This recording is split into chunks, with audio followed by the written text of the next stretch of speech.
નમસ્કાર વિદ્યાર્થી મિત્રો, વંદે ક્લાસીસ યુટ્યુબ ચેનલમાં આપનું હાર્દિક સ્વાગત છે।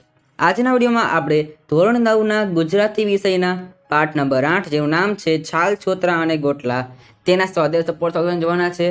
આપણી આ ચેનલ પર ધોરણ 9ના બધા જ વિષયના સ્વાધ્યાય માટેના વિડીયો મૂકવામાં આવે છે। તમે ખાસ બધા વિડીયો જોઈ શકો છો, તમને બધા લિંક જતી મળી જવાની છે। ઉપરાંત તમને ખાસ કરીને આની વિડીયો પીડીએફ મળી રહેવાની છે આ સોલ્યુશનની। ત્યારે વિડીયો કેવી રીતે મળશે તો કે તમને આપણે જે નંબર આપેલા હશે વોટ્સએપ નંબર, તમે ત્યાં મેસેજ કરીને આની પીડીએફ મંગાવી શકો છો। મારે ખાસ એવું જરૂરથી આની પીડીએફ તમે મંગાવી લેજો। આ ઉપરાંત તમને વિડીયો પસંદ આવે તો વિડીયો લાઈક કરજો, વિડીયો સજાવટી કરજો, જેથી બાકીના વિદ્યાર્થીઓ પણ વિડીયોને જોઈ શકે। અને તમને હજુ તો આપણે વોટ્સએપ ગ્રુપ જોઈન ન કરી હોય તો ખાસ વોટ્સએપ ગ્રુપને જોઈન કરી લેજો, તમે ત્યાં ઉપયોગી માહિતી સફળતા મળતી રહેશે।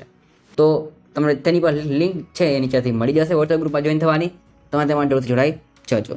તો ચાલો આપણે આજના આ વિડીયો શરૂઆત કરીએ। ધોરણ 9 વિષય ગુજરાતી પાઠ નંબર 8ના સ્વાધ્યાયનું સંપૂર્ણ સોલ્યુશન। પ્રશ્ન નંબર 1, વિકલ્પમાંથી સાચો વિકલ્પ પસંદ કરીને ઉત્તર લખવાનો છે। એટલે કે તમને અહીંયા એમસીક્યુ આપેલા છે। પહેલો વિકલ્પ છે લેખકના માટે ભારત દેશમાં આપણે કઈ નવી સંસ્કૃતિ વિકસાવવાની છે? તો જવાબમાં આવશે અહીંયા સી, છાલ છોતરા અને ગોટલાની સંસ્કૃતિ। બીજો વિકલ્પ, વિશ્વના શ્રેષ્ઠ આંબા આપનાર પરમેશ્વરને આપણે આભાર દઈને શું અર્પણ કરીએ છીએ? તો જવાબમાં આવશે ડી એટલે કે ગોટલા। ત્રીજો વિકલ્પ, લેખકના મતે મગફળીના ફોતરા આપણે ક્યાં વેરીએ છીએ? તો જવાબમાં આવશે અહીંયા સી, ડી, એ, બી અને સી ત્રણે એટલે કે બગીચામાં, શાળાના વર્ગમાં અને થિયેટરમાં।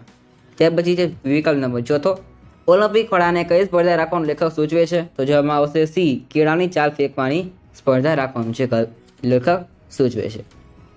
ત્યાર પછી પ્રશ્ન બીજો આપેલો છે અહીંયા, પ્રશ્ન ઉત્તર 2 વાક્યોમાં લખવાના છે। પહેલો વાક્ય અહીં આપેલો છે, અમેરિકાના ખેલાડીઓને લેખકે કઈ ચેલેન્જ કરી?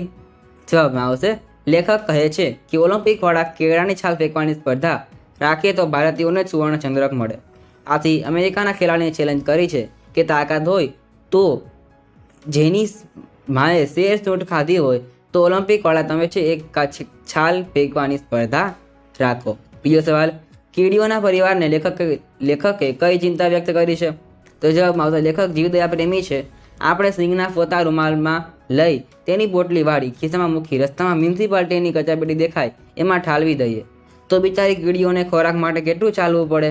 કીડીઓ બિચારી થાકી જાય એટલે આપણે તેમના પર દયા કરીને તેમને ફોતરા હોમ ડિલિવરી આપીએ છીએ। ત્યાર પછી પ્રશ્ન નંબર 3 આપેલો છે અહીંયા, પ્રશ્ન ઉત્તર 7 વાક્યમાં લખવાના છે। પહેલો સવાલ છે, જીવદયા પ્રેમના નામે લેખક આપની કઈ નબળાઈ તરફ ધ્યાન દોરે છે? તેનો જવાબ તમે છે સ્ક્રીન પર જોઈ શકો છો।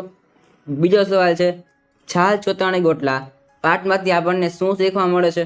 તેનો જવાબ તમે સ્ક્રીન પર જોઈ શકો છો। તો ખાસ આપણે આજના વિડીયોમાં છે ધોરણ 9ના ગુજરાતી વિષયના પાઠ નંબર 8 છાલ છોતરા અને ગોટલા તેના છે સ્વાધ્યાયનું સોલ્યુશન જોયું છે। આપણે જ્યારે બાકીના વિડીયો અવેલેબલ છે સ્વાધ્યાય માટેના, તમે જોઈ શકો છો, તમને બધા લિંક નીચેથી મળી જવાની છે। તમે આપણું વોટ્સએપ ગ્રુપ જોઈન ના કરી હોય તો ખાસ જોઈન કરી લેજો, તમને લિંક પણ નીચેથી મળી જશે। તો આજના વિડીયોમાં આટલું, હવે મળીશું નેક્સ્ટ વિડીયોમાં। Thanks for watching, all the best, જય હિન્દ, વંદે માતરમ।